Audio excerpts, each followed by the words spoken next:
Hi, everyone. We're just giving a minute here for everybody to sign on.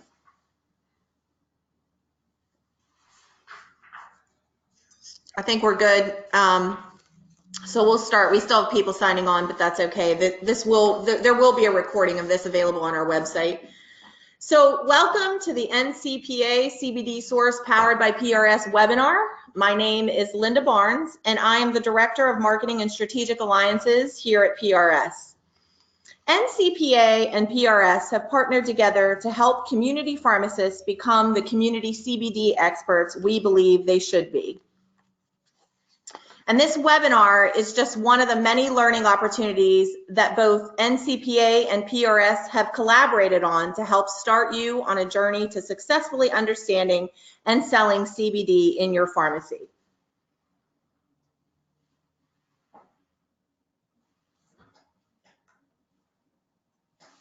So some of the topics that we'll be covering today include what is CBD, the endocannabinoid system, talking to customers about CBD, FDA laws, state boards of pharmacy statements, product standards, the NCPA CBD source, what, how, and why, and then we're going to take some questions. So we have hundreds of attendees today and lots of questions that have already been submitted, but please feel free to continue to ask questions via the chat feature on the right to the right of your screen during the webinar. We're going to try to get to those maybe during the webinar, but definitely try to get to them after. We want this webinar to be as interactive as possible, so we'll try to answer all of your questions, but if for some reason we do not get to yours, we will have contact information at the end for you to call us afterwards. Now I'd like to introduce our two presenters. These are our two CBD experts who will be presenting today. So we'll start with Tim Gregorius. He is a registered pharmacist and is our current Vice President of Operations here at PRS. He's been helping improve the profitability of independent pharmacies for over 28 years, and most notably has spent the last several years researching CBD for pharmacy. And he's currently working with NCPA on the CBD Source project. He's our resident CBD expert pharmacist here at PRS. Our second presenter is Evan Gregorius. He's a CBD expert that we are exploiting here at PRS as our marketing assistant. He has extensive knowledge of the CBD market, and he's presented at numerous CBD and cannabis industry conferences. Most notably, he has assisted with the formulation of several commercially successful CBD products, including some award-winning brands. He's our in-house CBD expert and a brilliant musician, and we're happy to have his expertise here at PRS. So without further delay, let's get started. I'm going to turn things over to Tim. Thank you, Linda. Good morning, everyone. So NCPA CBD Source powered by PRS. It was created for a few very simple reasons. Many community pharmacists do not understand what CBD is or how it works. There's no readily available trusted source to find that info. And when you do find that info, what do you do with it once you have it? We pharmacists know that we have to translate our knowledge to benefit our customers. So we started with the premise, actually the fact, that the community pharmacist is the drug expert. We're proud of that role, and our profession is built upon that trust from the community. But when it comes to CBD, most of us aren't filling that role because we don't feel like we're the CBD expert. Well, we hope this webinar starts you on a journey, and that's all that we're really trying to do is get you started on the journey. There's no expectation of you being an expert after an hour. But we hope we're going to touch on the subjects and the topics that point you in the direction of where we need to go and what we need to learn, so that you can be just as proud of your CBD knowledge as you are of your knowledge of any other drug. So once we have that knowledge, then the question is, well, what products should I carry? How do I evaluate 5,000 CBD companies? How do I know what I should be saying to my customers? Well, we've done most of the heavy lifting for you on those points, but we're going to talk more about exactly what those products should be and the companies and what you need to be saying. We're going to talk about that a little bit more in a bit, And we also want to address the legal status of CBD, hopefully in your specific state. We can answer some specific questions. And trust me, that situation of state legality is still literally changing daily. To get started, so what do you need to know about CBD? It is not medical marijuana. We repeat, it is not medical marijuana. We jokingly emphasize that point for good reason. Let me share a quick story with you. Just not more than a couple of weeks ago, I was speaking at a pharmacist meeting, and I had said CBD many times in previous sentences. So it was clear the subject and what we were talking about was CBD. A pharmacist in the back of the room raised her hand and said, "But I thought we couldn't sell medical marijuana in our state without going through medical marijuana dispensaries." That sort of highlighted the problem that there's still a lot of confusion. We're not sure about this. We don't have that same confidence about CBD that we do about many other products that we deal with on a daily basis. And I use as an example again to highlight that if we were talking about acetaminophen and oxycodone, in all of our minds, there would be no confusion. We wouldn't be able to ask the question that pharmacist in the back of the room asked, that if we were talking about acetaminophen, nobody would raise their hand and say, well, is that a C2? The confusion there, because CBD and medical marijuana are so closely related, but we need to separate that because we would never confuse acetaminophen and oxycodone just because they're the two main ingredients in Percocet. So CBD, it's a non-psychoactive phytocannabinoid, and it's extracted from hemp. The hemp, which is selectively bred to have undetectable amounts of THC and higher concentrations of the other phytocannabinoids like CBD and terpenes. So please allow us here to describe several characteristics of CBD that hopefully lead us to the discussion of how CBD can exert the many and varied effects on our health that millions of users now claim. So I've used the snake oil analogy before, that there's the iconic picture, and we see it in movies, of the person jumping out of the back of a covered wagon in the 1800s and selling the magic elixir that can cure literally every ailment under the sun. Well, that's a salesman trying to make that, and the snake oil thing is sort of burned into our collective consciousness. The difference here is this isn't a salesman making these pitches. This is users claiming that it treats all these ailments, and millions of users. So these ailments that it's treating, the users are claiming, and I'm among them. It can treat MS, insomnia, inflammation, pain, fibromyalgia pain, anxiety, sleep disorders. The list goes on. On the surface, that sounds kind of crazy, or at least unbelievable. But once we explore a little bit and look a little closer to understand how CBD works and what's going on behind the curtain, all of a sudden it doesn't sound like snake oil or a fantasy or some unrealistic panacea. Let's look in a little closer detail at the CBD molecule. Hopefully that will allow us to draw some inferences to drugs that all of us are already familiar with and intimately familiar with, and that we're going to be able to discuss and counsel with our patients. Then we can look at an example, or actually two examples, of how and why the molecular structure relates to its biological activity.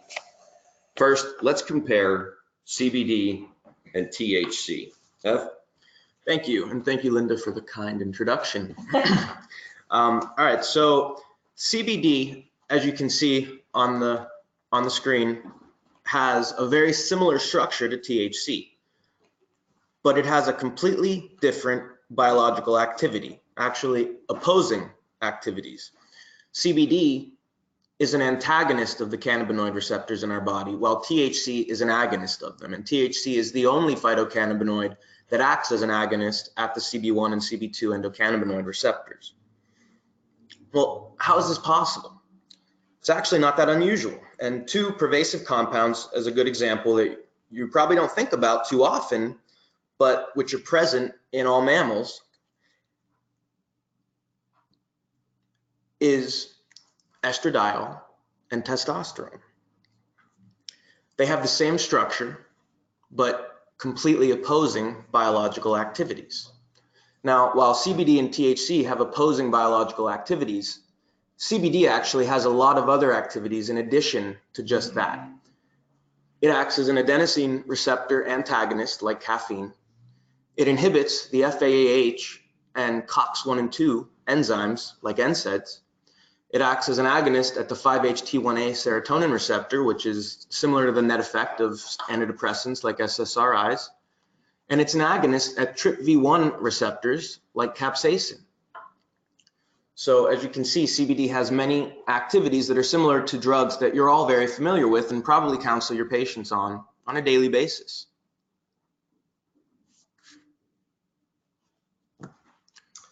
So knowing the difference between testosterone and estrogen and how they manifest completely opposite biological effects, on some very simple, almost childlike level, we understand just by looking at the difference between male and female that estradiol and testosterone have completely different effects, but the molecules are almost identical. So we're looking at a very similar and analogous situation where CBD and THC are incredibly similar looking molecules, but have opposing biological effects. So as Evan's chart of actions shows us, the fact about our understanding of CBD, that we don't have the confidence to understand it on that same childlike level. We just instinctively know the difference between estradiol effects and testosterone effects. Well, we're not to that point where we have that instinctive understanding of the difference between CBD and THC. And that's a little bit unfortunate, and it's partly why we're on this webinar and what you're here to learn.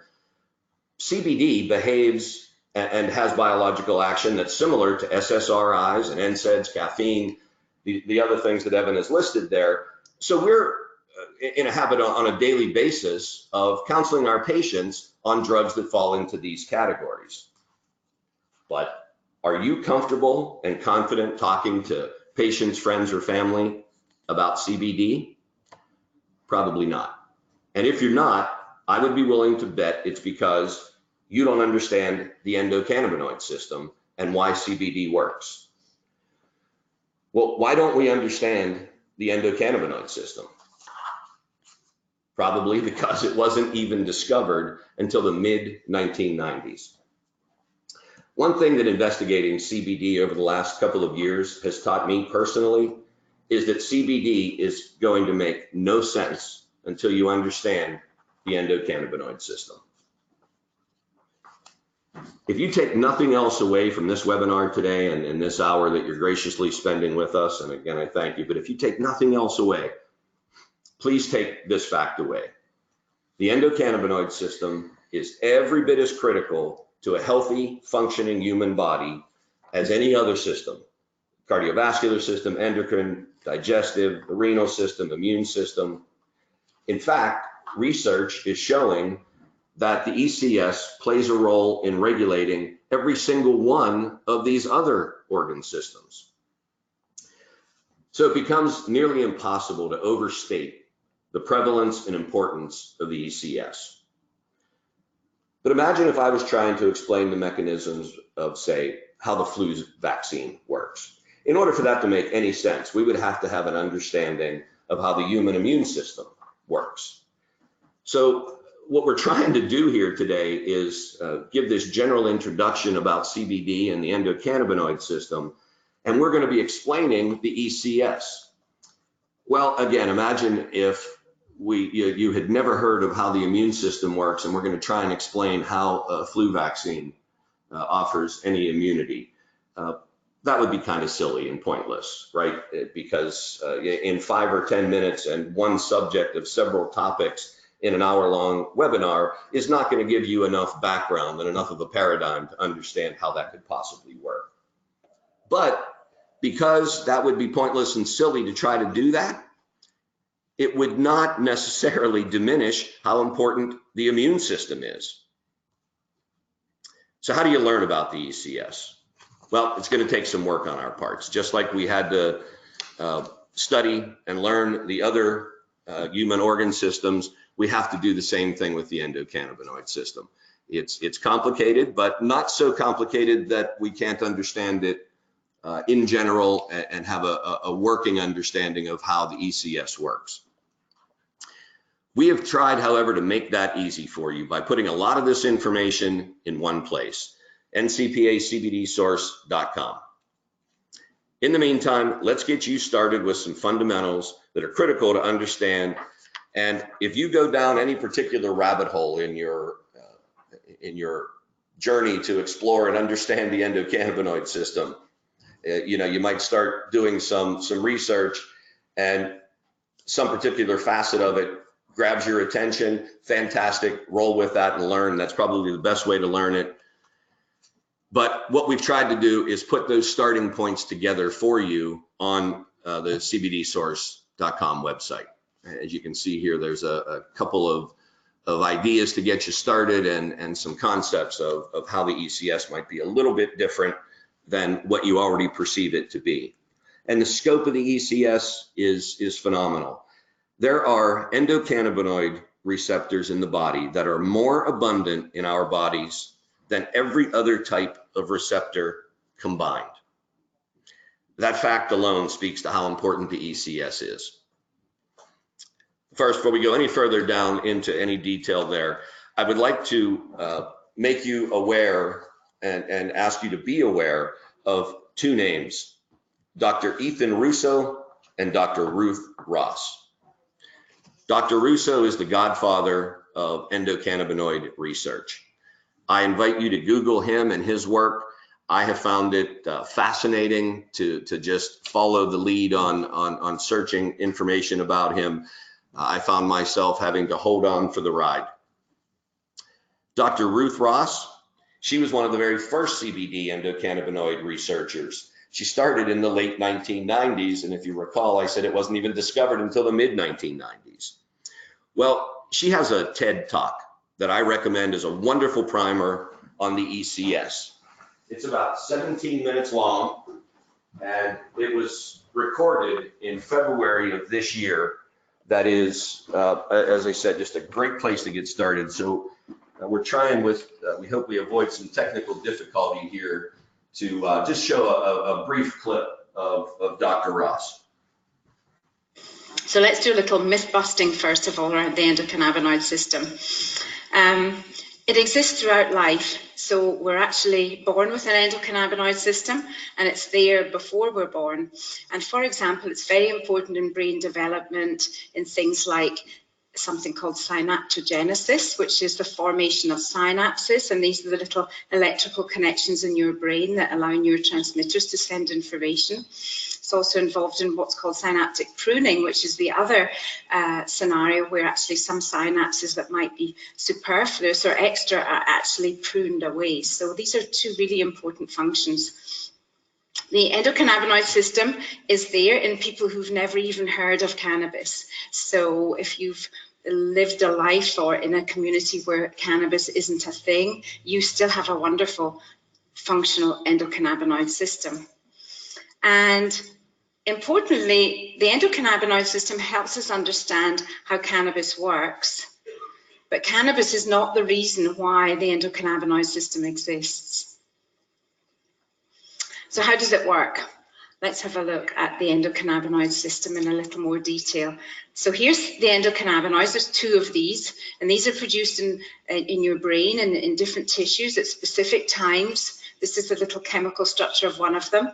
The endocannabinoids act on CB, cannabinoid receptors. There's two of these, CB1 and CB2. These are found in your brain and in different tissues in order to respond to endocannabinoids.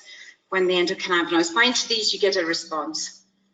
So the same lock and key scenario, the endocannabinoids are like the key, and then the receptor is the lock that unlocks these downstream responses.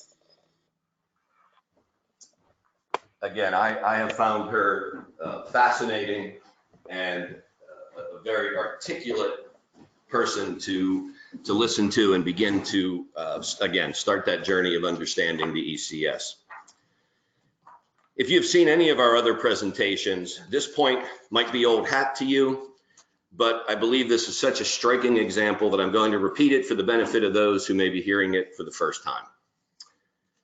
The two main endocannabinoids, and those are, well, they're an anandamide and 2-AG.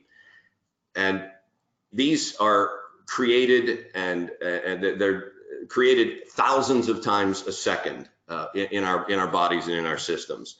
So these are the items that really sort of make the whole process click and tick. These have been present and evolving in virtually all mammals for 650 million years.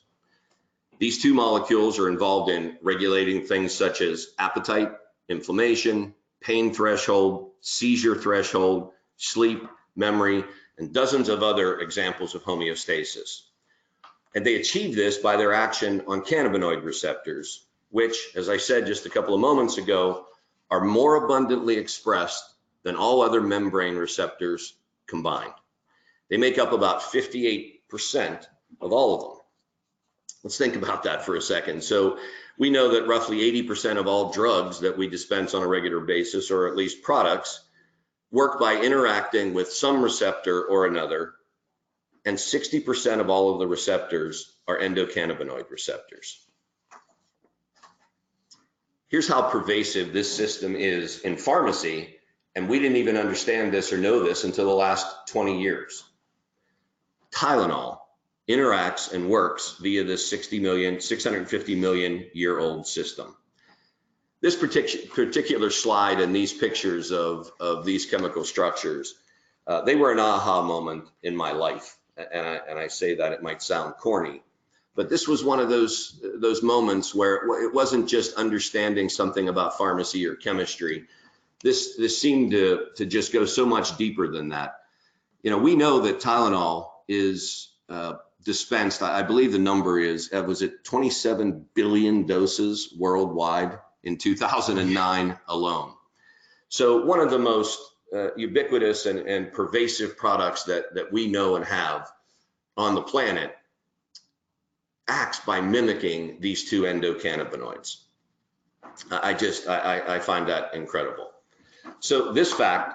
Well, and I just wanted to hop in here and say that if you Google it, the mechanism of Tylenol, the acetaminophen, the mechanism of action is not known. So I invite you to Google it if this fact just seems to blow your mind or seem too good to be true. And I hope they haven't changed that in the past few months since this has become more common knowledge. Okay, good. Thanks, Evan. So this fact that we're talking about here, this mimicking this endocannabinoid system, these endocannabinoids, Dr. Russo and the discoveries he has made has led him to say, for every drug in the future, designers will have to consider its impact on and interaction with the endocannabinoid system as it's being designed. In other words, he's saying that every drug that we can imagine in the future, we would be making a mistake. Designers would be making a mistake if they didn't first understand how it worked on the endocannabinoid system. Well, and I want to interrupt again, sorry, really quickly, and say that to this point, in fact, a lot of drugs that have been dispensed for decades with, at least partially unknown mechanisms of action, they've gone back and done research, and sure enough, there is an interaction with the endocannabinoid system that wasn't even known when the drug was being designed. So that's why he has made those claims. Phenomenal. So I talk to pharmacists every day about CBD, and I know that you have questions that are deeper than what is CBD and how does it work. So let's talk about some of those questions that you have. And we have just a quick list up on the screen right now that are the big hitters. These are the questions that we hear literally every day from most pharmacists. The FDA, what are their rulings and how do they feel about it? State Board of Pharmacy issues, labeling issues, quality control, side effects, dosing, marketing and selling CBD to your customers, and choosing what CBD products to sell in your store. So let's address a couple of these bigger items. The FDA. The FDA has made a couple of very specific statements regarding CBD. First and foremost, they're absolutely requiring that there are no therapeutic claims made by any CBD product or manufacturer or anyone selling CBD.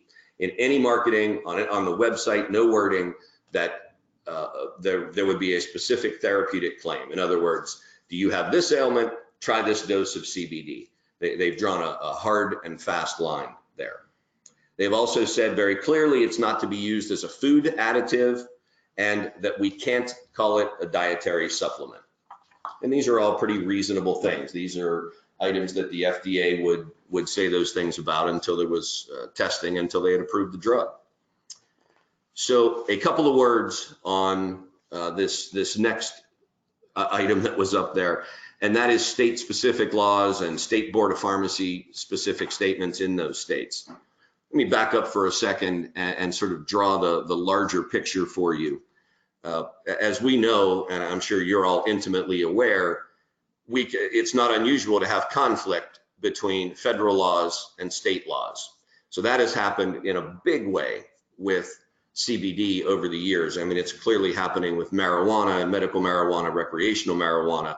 But even when we get into CBD, that same thing has happened because last December of 2018, President Trump signed the Farm Bill, which said that if a product had less than 0.3% THC, it was no longer considered illegal. Well, the problem then became that was the federal mandate, but state laws were often in conflict with that.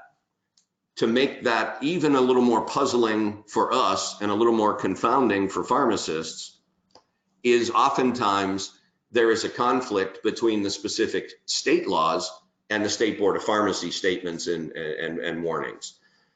For example, there could be a situation where the State Department of Agriculture or Department of Transportation says you can't move these products through the state because we can't tell if it's hemp or marijuana. And that specifically started in Idaho, South Dakota, and until recently, it was also the case in Nebraska. Nebraska, however, is a separate case I'll talk about in just a second. To tell you how quickly this is changing and how important it is to stay up on these items, in June, there were about 15 states where the State Board of Pharmacy had made or put out a statement or taken a stance that was in direct conflict with the federal Farm Bill wording and maybe their individual state laws that were passed, again, by Department of Agriculture, Transportation, tobacco, alcohol, and firearms. I mean, there's a couple of different states have different organizations and bureaus. But the point being, South Dakota and Idaho are still the two states that we sort of put an asterisk beside. It's not necessarily illegal to have CBD in those states. And I do know for a fact some pharmacies are selling it, but I believe they really haven't changed the law about transporting hemp through the state, on tractor trailers. So moving on to Nebraska, and I want to take a moment here to thank some pharmacist friends of mine. Tim in Nebraska recently updated me and sent me some State Board of Pharmacy wording that there will not be, and this came from a district attorney in at least one of the counties, they're not pursuing prosecution on CBD. So they're not saying legal, they're not saying it's wonderful, they're saying, yeah, right now we have no plan to make this an illegal product or substance. Kevin in Louisiana, Louisiana very recently sent a word out, the State Board of Pharmacy, sent a word out saying that they were going to be silent on CBD, which meant no prosecutions, no specific warnings, because it went to the ATC, which is the Bureau of, I believe, Alcohol Tobacco Control. And Kim, a friend of ours in Missouri, again, recently sent me the State Board of Pharmacy's statement that they were offering no guidance on CBD. Pay attention to other state laws and federal laws. So again, there's a little bit of nebulousness there. We're not 100% sure, and every pharmacist needs to be very aware of their individual state laws. For example, why that's important: Ohio, West Virginia, and Texas, to name just a couple there. Over the past 6 months, the State Board of Pharmacies in these 3 states have come out and made specific statements. On July 30th, I believe it was, Ohio's State Board of Pharmacy put out a word saying they were no longer considering CBD an illegal or banned substance in pharmacies in Ohio. So again, this is changing on a daily basis. The best advice I can give you is learn as much as you can and then talk to your state board. Kind of the old adage about when you absolutely have identified a mushroom, you still shouldn't eat it.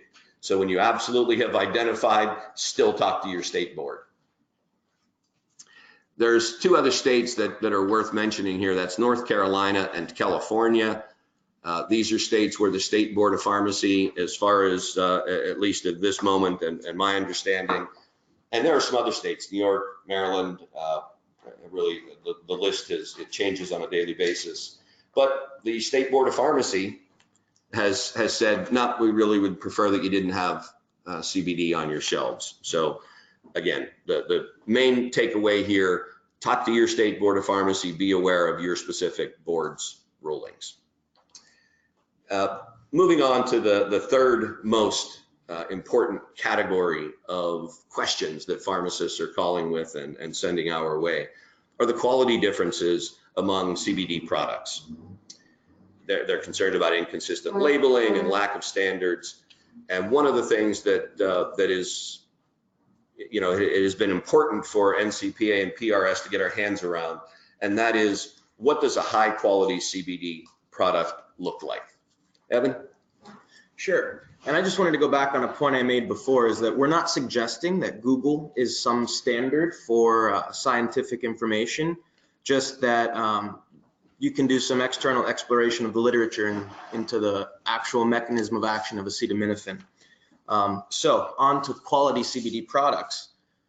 There's many different things that go into making a quality CBD product, but just a few of the most important ones that we used and that we invite you to use in your own vetting after this webinar are to make sure that the products are hemp derived. Again, because hemp is defined as any cannabis with less than 0.3% THC. Next is that it was extracted, the CBD was extracted from hemp using supercritical CO2, cryogenic ethanol, or cold press extraction, because these are solventless extraction methods that don't have any residual solvents like butane, as the cryogenic ethanol or CO2 will evaporate once it is re-exposed to atmospheric pressure.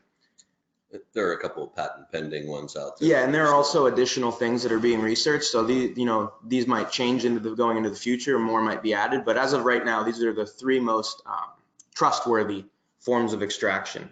The next is that there were third-party lab tests done on the CBD products to verify that the CBD truly does have an undetectable level of THC. And just a quick point on THC, the plant produces the acid form of THC, and it must be decarboxylated to delta-9 THC, which is the active component. But when quantifying the percentage of THC below 0.3%, you need to take into account both THC and THCA.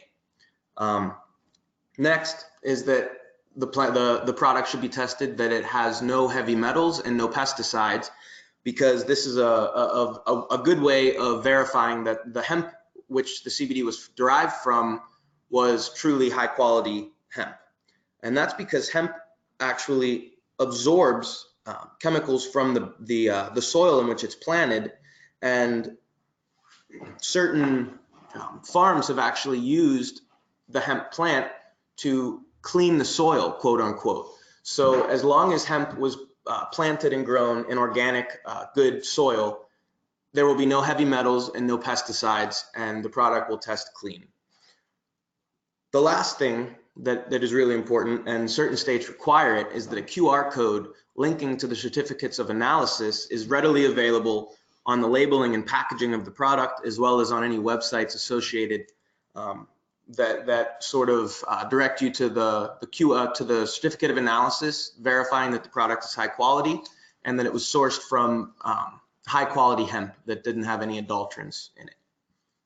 Thanks, Ev. You know, when you mentioned the soil vacuuming that the hemp plant does, I remember a fact that just popped into my head that that was known thousands of years ago.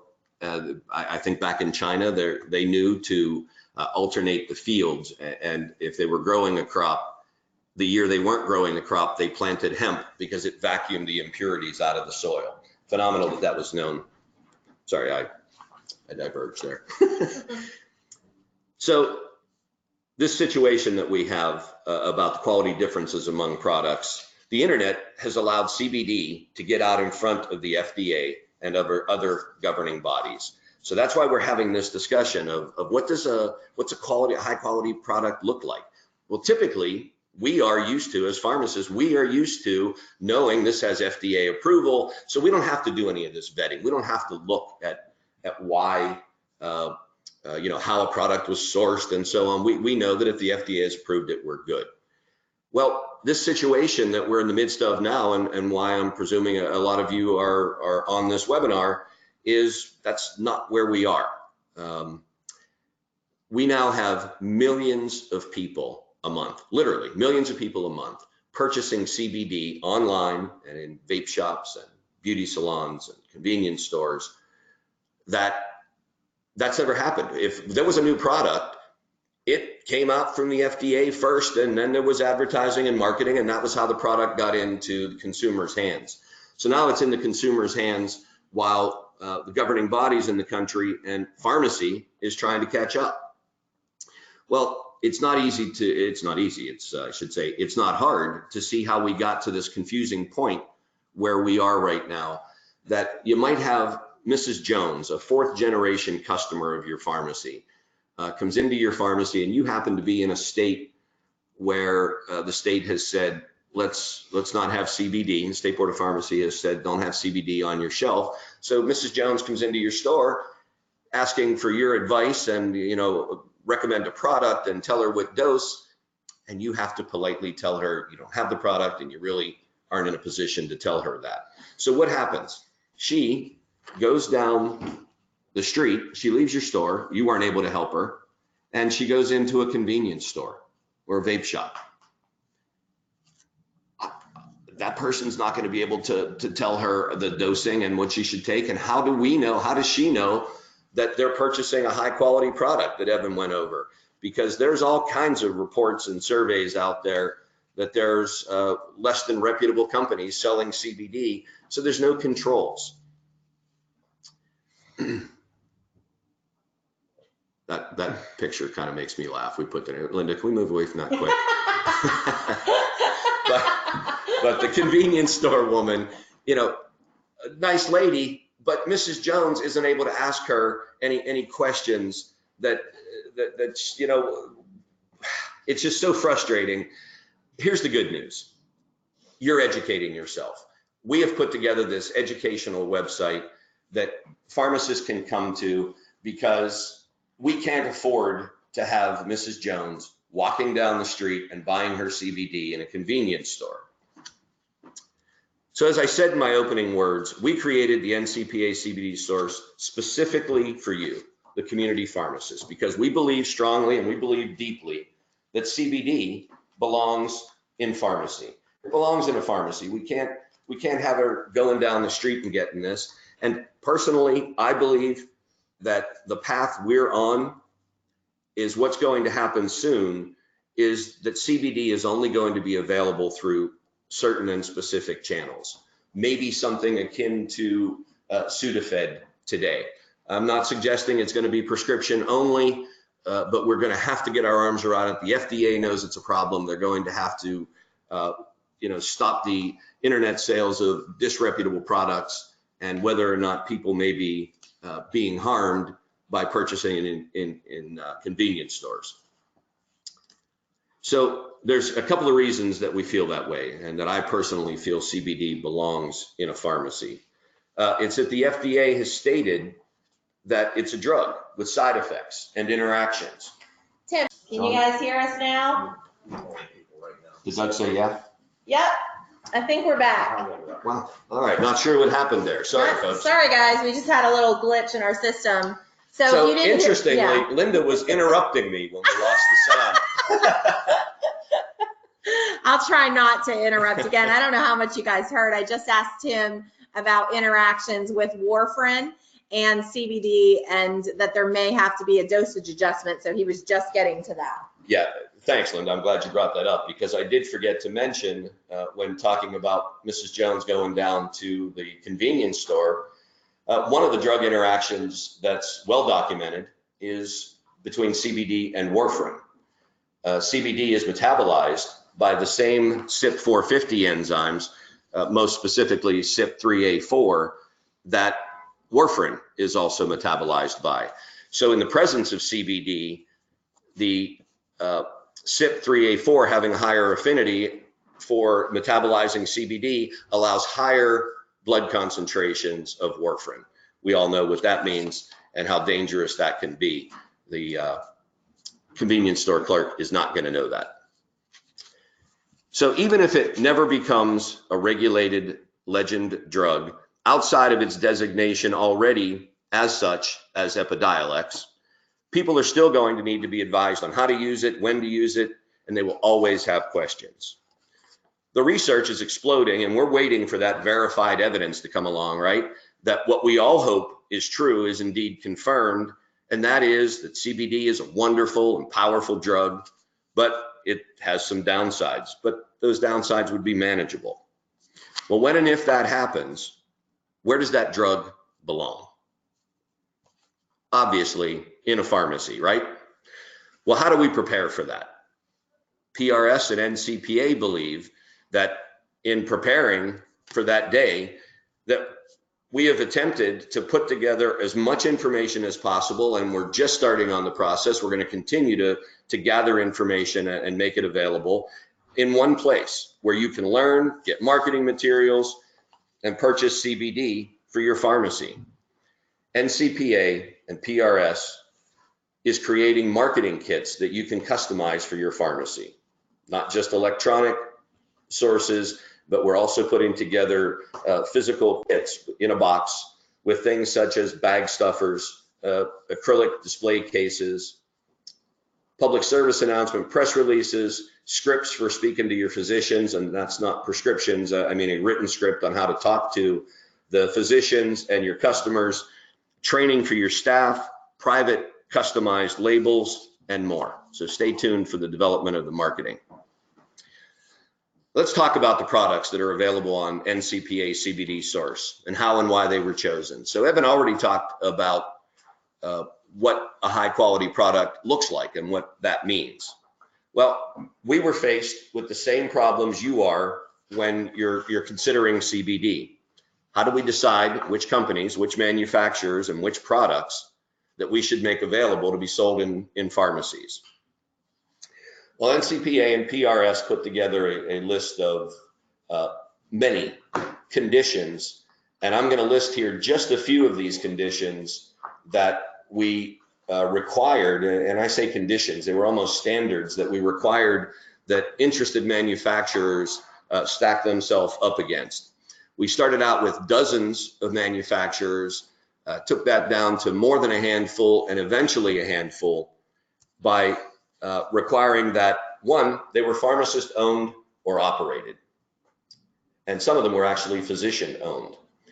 That there were no claims made by the manufacturers on the website, on their products, that they were US sourced, that they submit to random testing, and they had a willingness to follow guidelines that NCPA had already set down and might continue to set down new ones. There was no THC detectable, that what's on the label is indeed what's in the bottle, back to our labeling and consistency issues. And the manufacturers have pledged to keep their products in the pharmacy channel, so that we're, and this is a little bit of a struggle, but we're trying to make sure that those products are only available in pharmacy. And that's, that's something we can talk about. I'll talk with you personally about, but we really want it to be a product that's not available in vape shops and all over the world. Because there are no accepted governing standards when a company makes a claim about their CBD quality or how much is in the product, we didn't take their word for it. We verified it by sending the product away, purchasing the product and sending it to a lab for testing. So let me be clear about the products on the site, and to be as fair as possible.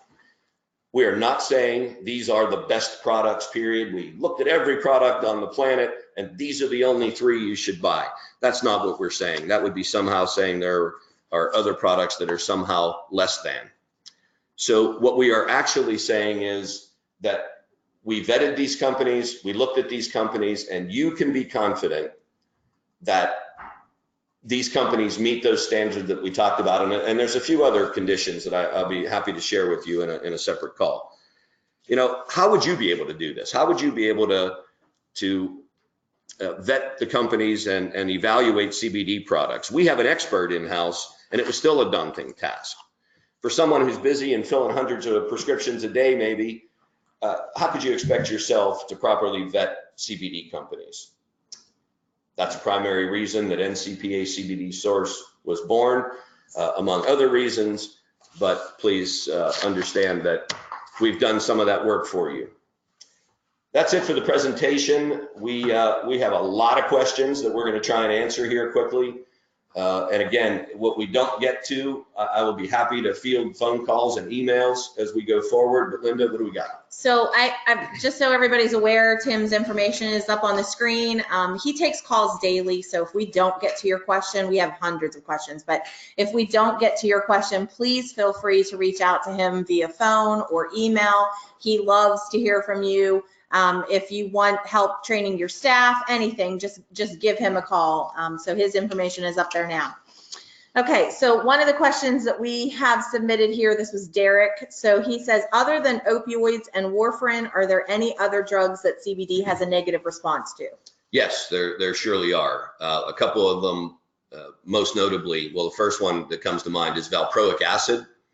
And there are several other anti-epileptic drugs where there have been verified drug interactions. So yeah, I threw out warfarin. We know about the opioids. So again, this information is available, Epidiolex, in the patient package insert.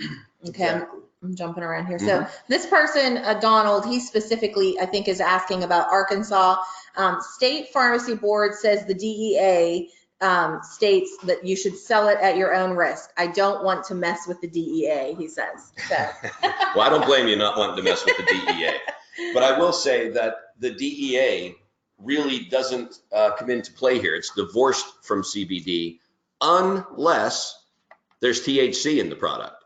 So the key there is the DEA is never going to be a problem for you as long as you're purchasing product that doesn't have detectable levels of THC and presumably 0% THC. So yeah. That's a misnomer, not a misnomer. It's a misunderstanding that because, again, as we led off saying this is not medical marijuana, people think there are DEA issues. That's only if THC is present. Actually, well, sorry, okay. On that point again, the Farm Bill of 2018 actually removed hemp and its definition from the definition of medical marijuana in the CSA of 1971. So that is just one more. Yep. So yeah, there's another question that's really related to this. So it's probably a really simple answer. Do you recommend that pharmacies carry only 0% THC CBD products? Well, absolutely. And that's that question follows up perfectly with the Arkansas question. Yeah, we don't want to have THC. We're not dealing with THC here. We want clean CBD. And again, you need to be purchasing products at a place you can trust, from a company you can trust that there's no THC available in the products. So we get questions all the time about specific states. This is from Rita. She is from Michigan. She's saying, is it legal to sell any CBD in Michigan? Yes. I don't want to try to quote any of the laws in Michigan, but there are plenty of pharmacies selling CBD. I believe that in Michigan, the state board is silent and saying defer to state law and federal law, in which case there is no state law that bans CBD. Again, it comes back to the THC present. Right. Here, this one's probably going to be for Evan here. So it says, what tests must be done to know exactly the amount of CBD in each product? And how does THC get separated from the product? Sure, so that's actually a two-part question, and I'm going to answer the second part first. How does THC get separated from the product? Well, if the product is truly from hemp with 0.3% THC or less, then THC wouldn't need to be separated because it wouldn't be there in the first place. And if it's below that 0.3% threshold, it would be non-detectable. The second part, what tests must be done to know exactly the amount of CBD? That is one of the main purposes of the third-party lab testing, where they verify the exact percentage by weight per volume of CBD using mass spectrometry and gas chromatography. So it's a very reliable method. Cool. So we have somebody that asked that that we give them more information on our selection and screening process, which we know is proprietary, but we will go into detail, right? Yeah, Kelly, you asked that question. I would say call me. I'd be glad to have that conversation with you. Not something I'm going to say out loud here. Somebody asked, which formulation do you recommend for anxiety or pain, and what are the dosing guidelines? I'm sorry, I was reading another question. Sorry, What was that question? which formulation do you recommend for anxiety or pain, and what are the dosing guidelines? There's no easy answer to that question. This goes back to the FDA saying make no therapeutic claims. So we can't start getting involved in dosing and saying for this condition, take this many milligrams, and this condition, take this many milligrams. No easy way to do that. There's a lot of anecdotal evidence. I've been using CBD for more than 2 years. My wife's been using the oil for 2.5 years. Again, if you want to call me or email me, I can share personal experience information, as well as Evan can. He uses it. Somebody asked, are any of the companies paying to be on the website? Well, no, absolutely not. Okay. Linda, let me. Oh, okay. So this is one that just came across that John handed me. We were told there was a possibility of losing Medicare funding if we sell CBD products. Do you know anything about that? No, I do not know anything about that, is my honest answer to that. Again, I don't think for selling CBD products that anyone is in danger of anything. It's back to the same thing I've said several times now. It's the THC that may be present in the products. Somebody said, since CBD is an over-the-counter item, how do we know the suppliers are complying with the FDA manufacturing regulatory practices? We don't. There aren't any. Yeah, there aren't any. Yeah. But we don't right now, and that gets back to why we're doing what we're doing, why this website exists, why this platform exists, because we want to try and eliminate those inconsistencies and make some products available to you where that's not an issue until the FDA is able to get some more evidence and make some very clear and distinct statements. I'm going to take the answer to this one. So I'll read the question, then I'm going to take the answer. So the question is, will you develop more patient handouts, et cetera, to make it a little less commercial? So I'm going to answer this from a marketing standpoint. I think a lot of the information that we saw and that the pharmacies are getting is coming directly from the brands that they're carrying in their pharmacy. So how do you know that that particular information is correct? Well, that's one of the things that we're trying to do with the marketing section of NCPA CBD Source. on the site is we want to pull that back. We don't want that marketing material to be brand specific. We want it to be more branded towards the pharmacy. So we want customizable, verified information that's correct, that you're handing to the patient, so you know that what you're giving to them is actual correct information that has been verified. So that's really what we're trying to do with that particular part of the website, is to make it less commercial, to make it not just about one brand, to make it more about your pharmacy, and to make sure that the information that you're giving to your patients is actual, verified, true, and correct information. Thanks, Linda. So Amy put a question in here into the chat feature that I'm going to read. It's not so much a question as a statement, but this is good stuff. She writes, drug interactions, statins, amlodipine also can affect liver function and blood pressure.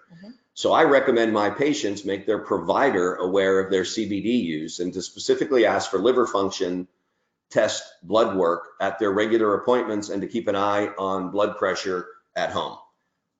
Fantastic point. Amazing. That speaks to exactly why he needs that back.